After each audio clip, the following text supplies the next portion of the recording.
আল্লামা যখন ইন্তেকাল করলেন, আমি তখন মালয়েশিয়া থেকে যুক্তরাষ্ট্রে একটা কনফারেন্সে যোগ দিতে যাচ্ছি, কাতার এয়ারলাইন্সে। মালয়েশিয়া থেকে দোহাতে নামলাম। দোহায় যখন আমার ট্রানজিট, তখন শুনতে পেলাম যে আল্লামা বিদায় নিয়েছেন। সোশ্যাল মিডিয়ায় শুনে বিশ্বাস করতে পারলাম না। মুহূর্তের মধ্যেই মাসুদ সাইদি ভাইকে মেসেজ করলাম, উনি কোনো উত্তর দিতে পারলেন না।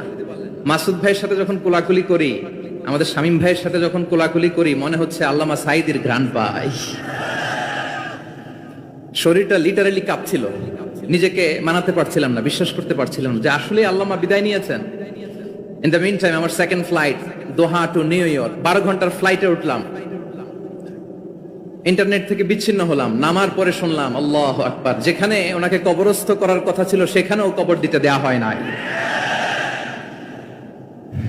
ছবিগুলো দেখতে লাগলাম, হাসিমাখা মুখ, হাসিমাখা নিথর দেহটা, মরণে হাসিবে তুমি কাঁদিবে ভুবন।